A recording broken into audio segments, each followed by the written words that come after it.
lac Sénégal, je dis bien du Sénégal, dans la seule communauté rurale de Mbane.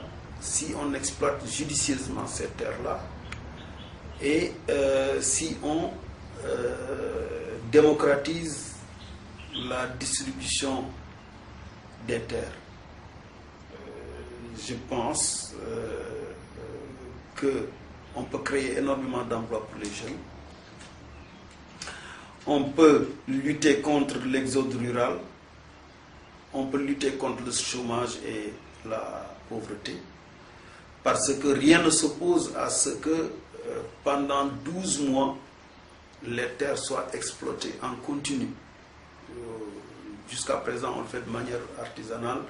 Il y a une campagne de saison et de contre-saison, donc 2 campagnes pratiquement que les gens font, alors qu'en réalité, ils peuvent faire plus. Ils peuvent faire plus, le climat le permet, et les conditions hydrogéologiques le permettent également. Donc moi je pense que si on y met de la bonne volonté et les investissements ciblés, on peut effectivement régler le problème de la sécurité alimentaire du Sénégal avec la communauté rurale de Mbane. J'en suis. La sécurisation foncière est aujourd'hui un enjeu majeur dans le cadre d'une bonne gestion des ressources naturelles. Au cours des 2 dernières décennies, la conception de la gestion équitable et durable des ressources naturelles a connu bien des métamorphoses, des transformations inspirées et confortées par l'innovation et la recherche. Les enjeux agricoles, c'est la propriété de la terre. C'est vraiment un enjeu capital, parce que sans la terre, on ne peut même pas parler d'autosuffisance alimentaire. C'est la première équation à résoudre, à mon avis, la disponibilité de la terre et les conditions de mise en exploitation de ces terres-là. C'est la question cruciale qu'il faut régler. Faire en sorte que les populations accèdent à la terre, faire en sorte qu'il y ait une distribution équitable de ces terres-là, cela me paraît fondamental dans la communauté rurale de Mbane. Ça s'avère difficile, d'autant plus que nous n'avons pas un livre foncier. Quand nous sommes venus, nous n'avons pas trouvé sur place un livre foncier. On essaie d'y remédier, mais la première des choses à faire, c'est d'avoir un registre foncier qui puisse identifier les attributaires, et également un cadastre rural qui puisse également faire l'état des lieux. Le système d'information géographique répond à une demande des communautés de base. Il sera une création des populations locales avec l'implication des universitaires et d'autres acteurs engagés dans le développement et la planification de l'accès aux terres. Les 4 participatifs réalisés vont raconter aussi leurs histoires, leurs différentes expériences et leurs vies qui sont indissociables des contextes politiques et culturels dans lesquels s'intègrent les systèmes d'information géographique. C'est dire que le système d'information géographique participative ne va pas seulement offrir une représentation géographique des terres, mais il fournira aussi des informations historiques, sociales, culturelles et économiques faisant l'objet d'un consensus entre acteurs et utilisateurs. Oui, le système d'information géographique est absolument indispensable. Nous avons fait l'audit quand même de la situation foncière. Nous sommes en train de travailler également avec la SAED pour la cartographie, et ces études vont peser bien sûr sur nos décisions.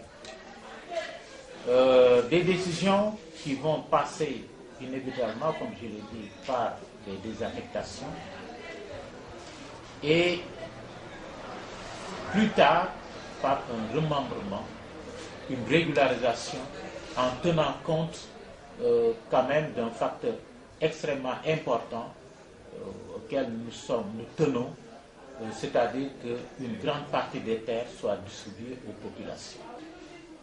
Relation bien sûr avec la sécurité alimentaire, dans la mesure où nous avons envie de privilégier les cultures vivrières, les cultures familiales.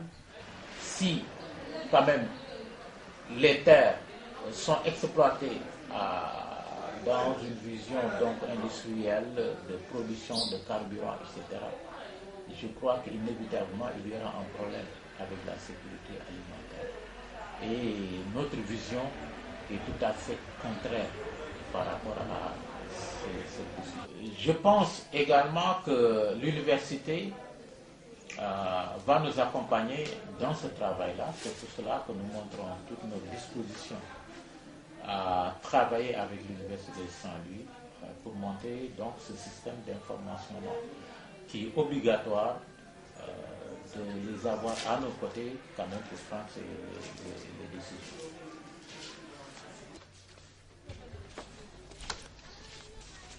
Cela justifie l'utilisation de la perspective genre qui permet d'établir un lien entre l'approche théorique et les pratiques dans le domaine de la gestion foncière, mais aussi de favoriser l'émergence d'une nouvelle approche de la citoyenneté où l'effectivité des droits des personnes serait un facteur important dans leur participation au développement durable.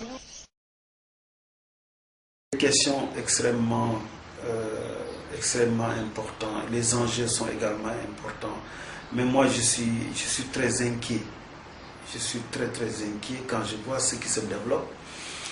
Ce qui s'est développé en Amérique du Sud, ce qui est en train de se développer au Kenya, en Tanzanie et dans les pays de l'Afrique de l'Est. Il y a des gens qui ont beaucoup d'argent, qui viennent acheter les terres. Récemment, on a parlé des Saoudiens qui voulaient venir acheter des terres, des Indiens, des Chinois, Bon, globalement, il faut dire qu'il y a des gens qui aujourd'hui, dans leur politique, investissent dans la terre. La terre est devenue un investissement rentable. Les gens ne placent plus l'argent dans l'or, dans les banques, etc. On investit dans la terre. Et ce qui s'est passé au Kenya risque de se passer également chez nous ici et en Éthiopie. Les gens sont venus acheter toutes les terres et maintenant on a une révolte des paysans. Ce qu'il ne faut pas faire, à mon avis, les étrangers qui viennent acheter la terre, ce ne sont pas ces gens-là qui développent le pays. Ce ne sont pas eux qui développent, qui créent les conditions de l'autosuffisance alimentaire. Je ne crois pas que ce qui